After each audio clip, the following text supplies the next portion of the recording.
Pensa só, no meio do Caribe, numa pequena ilha holandesa, existia uma comunidade judaica que era incrivelmente vibrante e próspera. Só que hoje, ela simplesmente desapareceu.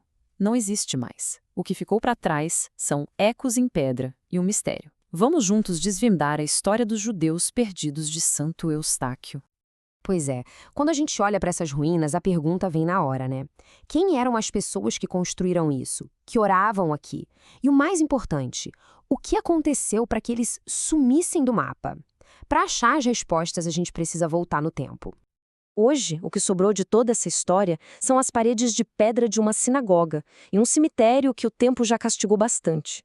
São basicamente testemunhas silenciosas de uma vida comunitária que quase foi totalmente esquecida. Então, vamos lá. Nossa viagem no tempo começa no início do século XVIII.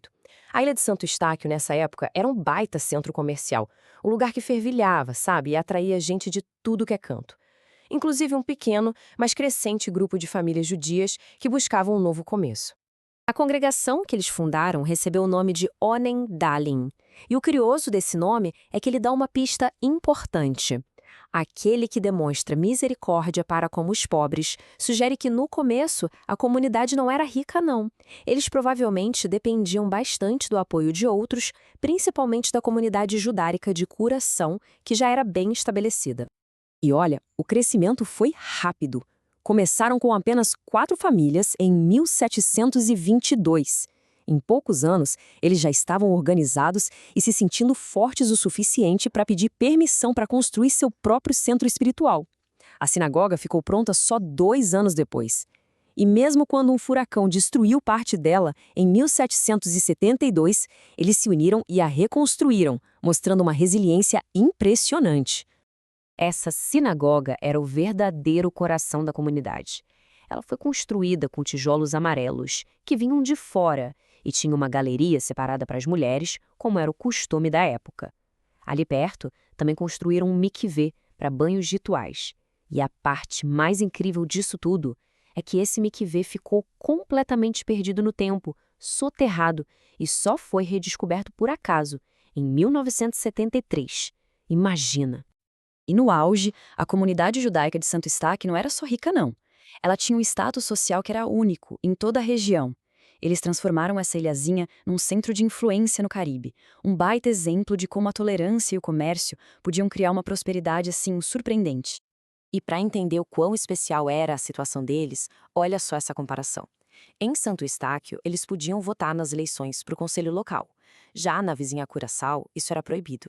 Por outro lado, eles não eram obrigados a servir na guarda civil, o que era uma concessão bem prática que respeitava a guarda do sábado deles. Mas, claro, nem tudo era perfeito. Dentro da própria comunidade existiam seus desafios. A maioria era de origem sefardita, ali da Península Ibérica, mas também tinha uma minoria askenazi, da Europa Central e Oriental.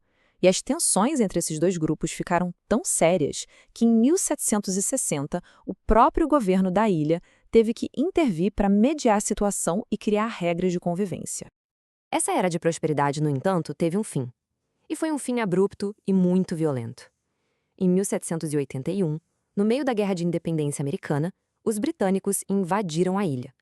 O que aconteceu em seguida foi um ato de perseguição que chocou o mundo e basicamente selou o destino da comunidade. No dia 13 de fevereiro de 1781, o almirante britânico George Rodney deu uma ordem. Todos os 101 homens judeus adultos da ilha deveriam se reunir na Casa da Pesagem. O que eles não imaginavam era o destino terrível que esperava por eles ali. O que aconteceu foi uma humilhação pública, os homens foram presos, revistados. O tratamento foi tão brutal, tão desumano, que os soldados do Rodney chegaram a rasgar os forros dos casacos deles, procurando qualquer moeda escondida. Foi um ato de pura ganância e crueldade. O resultado? Naquele único dia, um total de 8.000 libras esterlinas foi confiscado deles. Para a época, isso era uma fortuna absurda. Eram as economias de uma vida inteira, que foram simplesmente roubadas em questão de horas. E não parou por aí. 30 desses homens foram banidos da ilha, sem mais nem menos. Foram arrancados de suas famílias, de suas casas, sem nenhum aviso, e enviados como exilados para a ilha vizinha de São Cristóvão. Essa brutalidade toda, claro, não passou despercebida. A notícia se espalhou e causou uma baita indignação. Lá no parlamento britânico, o famoso político Edmund Burke fez um discurso poderoso, condenando as ações do almirante e destacando que a perseguição tinha um alvo específico, um povo que, segundo ele, deveria ser protegido. A comunidade sobreviveu ao ataque de Rodney, sim, mas o golpe foi profundo. A ilha perdeu seu status de paraíso comercial e, a partir dali, começou um declínio lento, mas irreversível. Era o começo do fim para os judeus de Santo Eustache. Mas olha que curioso, ainda houve uma última fagulha de esperança. Por volta de 1790, depois que os britânicos foram embora, a população judaica até que se recuperou um pouco, chegando a 157 pessoas. Por um breve momento, parecia que a comunidade ia conseguir se reerguer. Mas não durou. A instabilidade econômica e política continuou castigando a ilha, e o declínio foi devastador. Em 1818, sabe quantos judeus restavam? Apenas 5. A comunidade tinha praticamente deixado de existir. Em 1837, o número tinha caído para 1. Apenas uma pessoa. Uma única alma que era tudo que restava de uma congregação que um dia foi tão cheia de vida. O ponto final dessa história veio em 1846. A última judia da ilha, a viúva Ana Vieira de Molina, faleceu. Com a morte dela, um capítulo de quase 200 anos de história foi encerrado. Para sempre. A comunidade se foi, é verdade, mas ela não foi totalmente apagada da história. O seu legado mais duradouro está lá, gravado em pedra, esperando para contar sua história para quem estiver disposto a ouvir. O antigo cemitério judaico da ilha tem 22 lápides que foram identificadas. A mais antiga é de 1742 e a mais nova, de 1825. Os textos nos túmulos, escritos em português, hebraico e inglês, mostram como a comunidade era cosmopolita. E num último toque de mistério, o túmulo de Ana de Molina, a última judia, nunca foi encontrado. Cada uma daquelas pedras é um fragmento de uma vida, sabe? Ali a gente encontra o túmulo de Samuel Howard, o líder que teve a coragem de peitar o almirante Rodney.